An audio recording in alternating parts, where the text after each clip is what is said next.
October 15 കത്തോലിക്ക ലോകത്തിൽ നവോത്ഥാന നായികമാരിൽ പ്രഥമ സ്ഥാനത്ത് ഗണിക്കപ്പെടുന്ന ഒരു വ്യക്തിയാണ് ഇന്ന് തിരുനാൾ ആഘോഷിക്കുന്ന ആവിലായിലെ വിശുദ്ധ ത്രേസ്യ എന്നുള്ളത് പ്രത്യേകം പ്രസ്താവ്യമാണ്. 1515 സ്പെയിനിലെ വളരെ സാമ്പത്തിക ഭദ്രതയുള്ള ഒരു കുടുംബത്തിലെ മൂത്ത പുത്രി എന്ന നിലയിലാണ് ത്രേസ്യ ജനിച്ചത്. അവൾ കാലത്തിന്റെ കുത്തൊഴുക്കിൽപ്പെട്ട് ആ ലോകത്തിന്റേതായിട്ടുള്ള രൂപിയിൽ ചെറുപ്പം മുതലേ വളർന്നു വന്നു എന്ന് വേണം വിചാരിക്കാൻ. കാരണം മാതാപിതാക്കൾ അത്ര കണ്ട് ആധ്യാത്മിക ചൈതന്യത്തിലെ ഉള്ളവരായിരുന്നു എന്നുള്ളതിന് തെളിവൊന്നുമില്ല.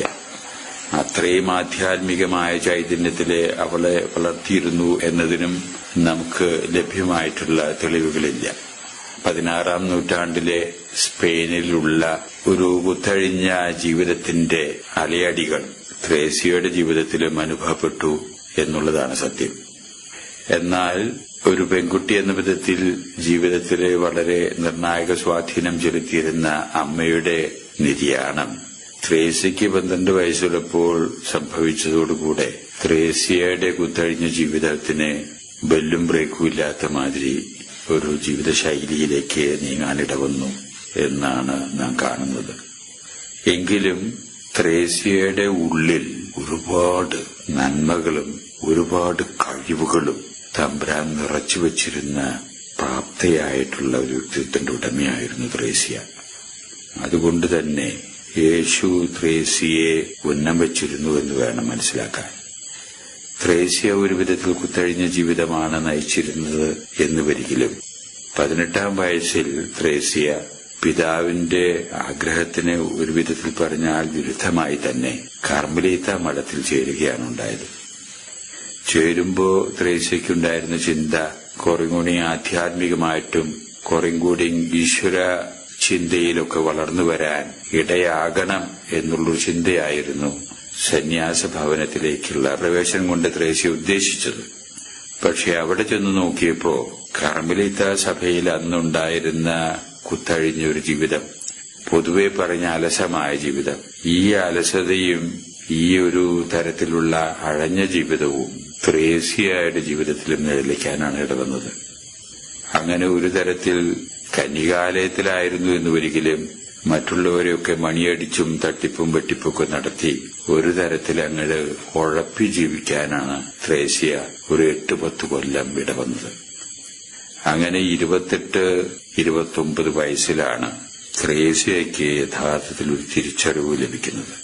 തിരിച്ചറിവിലേക്ക് ത്രേസ്യ കടന്നു വരുന്നതോടുകൂടെ ത്രേസ്യ ആഴത്തില് യേശുവിനെ മനസ്സിലാക്കാൻ തുടങ്ങി. അത് ജീവിതത്തിൽ വളരെയേറെ പരിവർത്തനങ്ങൾ ഉണ്ടാക്കി. അതിന് വിശുദ്ധ ജെറോമിന്റെ ഈടുറ്റ ലേഖനങ്ങൾ പലതും അവളെ സഹായിച്ചുവെന്ന് ചരിത്രത്തിൽ നിന്ന് മനസ്സിലാവുന്നു. അങ്ങനെ 31-ാമത്തെ വയസ്സിലാണ് അവൾ നിത്യവ്രതം ചെയ്യുന്നത്. പിന്നീട് അങ്ങോട്ടുള്ള ജീവിതം യഥാർത്ഥത്തിലെ യേശുവിനെ മനസ്സിലാക്കിയിട്ടും ആധ്യാത്മികതയിലുള്ള ആഴങ്ങളിലേക്കുള്ള ഒരു തെരച്ചിൽ തന്നെയായിരുന്നു ത്രേസ്യയുടെ ജീവിതത്തിൽ നാം കാണുന്നത്. ഈ ആധ്യാത്മിക ജീവിതത്തിന്റെ ഉള്ളറകള് അവർക്ക് മനസ്സിലാക്കി കൊടുക്കാൻ വളരെ പ്രസിദ്ധരും വിശുദ്ധരുമായിട്ടുള്ള 2 ഈശോ സഭ വൈദികർ അവളുടെ ആധ്യാത്മിക പിതാക്കന്മാരായിട്ട് ആ കാലത്ത് ഉണ്ടായിരുന്നു.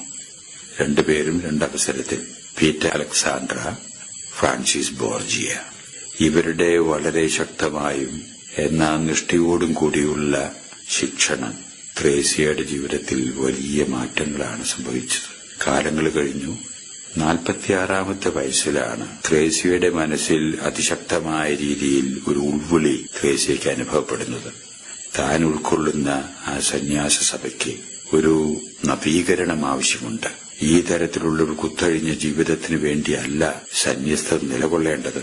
അതുകൊണ്ട് ത്രേസ്യയുടെ ആധ്യാത്മിക പിതാക്കന്മാരുടെ അനുഗ്രഹത്താലും ആശീസ്വത്താലും ത്രേസ്യ ഉടനെ തന്നെ തന്റെ സഭയിലെ നവീകരണത്തിന് വേണ്ടി ഇറങ്ങിത്തിരിക്കുകയാണ്. അത് തീർച്ചയായും ശ്രമകരമായിട്ടുള്ള ഒരു അനുഭവമായിരുന്നു ത്രേസ്യയ്ക്ക്. ഈ നവീകരണ പ്രക്രിയയ്ക്ക് വൈദികരുടേതായിട്ടുള്ള സന്യാസഭയെയും കൂടെ ഉൾപ്പെടുത്താൻ വേണ്ടി കൂടെ അന്ന് കൊച്ചച്ഛനായിരുന്ന ത്രേസ്യയുടെ നാട്ടുകാരനായ കുരിശിന്റെ വിശുദ്ധ യോഹന്നാൻ വലിയ വിശുദ്ധനായിട്ടുള്ള ഒരു വൈദികനായിരുന്നു. ബുദ്ധികൂർമ്മതയുള്ള ഒരു പണ്ഡിതൻ. അദ്ദേഹത്തെയും കൂടി കൂട്ടുപിടിച്ചുകൊണ്ട് അധികാരിയുടെ ആശ്വാസം സമ്മതത്തോടും കൂടെ ത്രേസ്യ സഭയുടെ നവീകരണത്തിന് വേണ്ടി ഇറങ്ങിത്തിരിക്കുകയാണ്. അങ്ങനെയാണ് കർമ്മലീത്ത സഭ ഔപചാരികമായ രീതിയിൽ 2 സഭകളായിട്ട് തിരിയാനിട വരുന്നത്. പാതുക കർമ്മലീത്ത സഭ, നിഷ്പാതുക കർമ്മലീത്ത സഭ. സ്വാതന്ത്ര്യത്തിനും കുറെ അലസതയ്ക്കും ലൗകിക ചിന്തകൾക്കും അല്പം പ്രാധാന്യം കൊടുത്തുകൊണ്ട് ജീവിക്കുന്ന ഒരു വിഭാഗം കർമ്മലീത്ത സഭയിലുണ്ടാവുകയും അതിനെ പാതുവ കർമ്മലീത്ത സഭ എന്ന പേരിൽ അറിയപ്പെടുകയും കുറെക്കൂടി കാർക്കശ്യവും ആധ്യാത്മിക ജീവിതവും പ്രാർത്ഥനാപൂർണമായിട്ടുള്ള ചിന്തകളോടുകൂടി തപസ്സിന് പ്രാധാന്യം കൊടുത്തുകൊണ്ടുള്ള ഒരു ജീവിത രീതി അവലംബിച്ച ആ കർമ്മലീത്ത സഭയുടെ ശാഖയ്ക്ക് നിഷ്പാതുക കർമ്മലീത്ത സഭ എന്നും ആയിട്ട് 2 തിരിഞ്ഞു. ത്രേസ്യയും യോഹന്നാൻ ക്രൂസും നിഷ്പാതുക കർമ്മലീത്ത സഭയ്ക്ക് നേതൃത്വം കൊടുത്ത 2 നവോത്ഥാന നായകന്മാരായിരുന്നു. ത്രേസ്യ വനിതകളുടെയും ജോൺ ഓഫ് ക്രോസ് പുരുഷന്മാരുടെയും വൈദികരുടെയും വിഭാഗത്തിന് നവീകരണം കൊടുക്കാനിട വന്നു.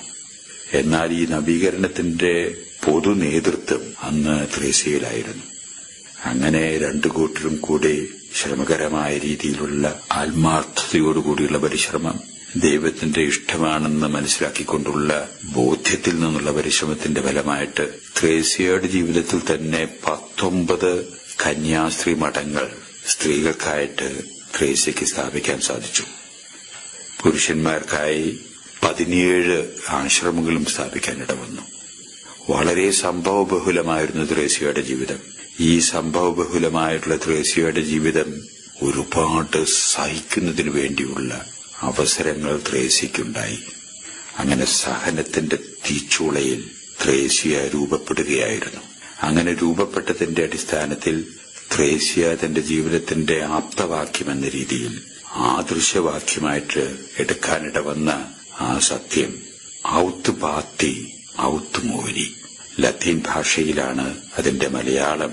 ഒന്നുകിൽ എനിക്ക് സഹിക്കണം, അല്ലെങ്കിൽ എനിക്ക് മരിക്കണം. ഇതായിരുന്നു ത്രേസ്യയുടെ ജീവിതത്തിന്റെ ആദർശവാക്യമായിട്ട് ത്രേസ്യ കണ്ടത്. അങ്ങനെ സഹനത്തെ സാധനയാക്കിയിട്ട് മാറ്റി 67ാമത്തെ വയസ്സിൽ 1582 ത്രേസ്യ ഇഹലോകം വാസു വെടിഞ്ഞത് ഞാൻ തിരുസഭയുടെ പുത്രിയാകുന്നു എന്നതിൽ അഭിമാനിക്കുന്നു എന്ന് ഉദീരണം ചെയ്തുകൊണ്ടാണ് ത്രേസ്യ നമ്മോട് വിട പറഞ്ഞത്. ത്രേസ്യയുടെ സംഭാവന ഇന്നും കത്തോലിക്ക സഭ വളരെയേറെ വിലമതിക്കുന്നു.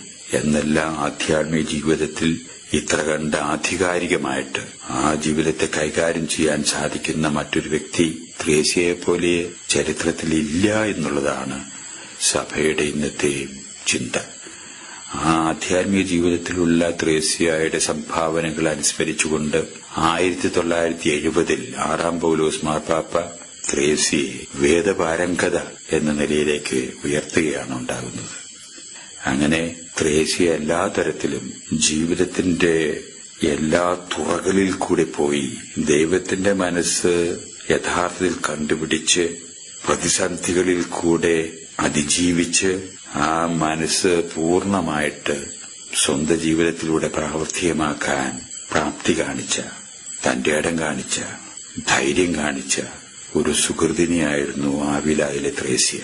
ഈ ത്രേസ്യയുടെ തിരുനാൾ ആഘോഷിക്കുന്ന ഇന്നേ ദിവസം നാം അനുഗ്രഹമായിട്ട് അമ്മയോട് ചോദിക്കേണ്ടത്, നാം ചെയ്യുന്ന ചെറുതും വലുതുമായിട്ടുള്ള കാര്യങ്ങൾ ബോധ്യത്തിന്റെ അടിസ്ഥാനത്തിൽ ചെയ്യുന്നതിനുള്ള കൃപാവരത്തിന് വേണ്ടി ആ അമ്മയോട് നമുക്ക് പ്രാർത്ഥിക്കാം.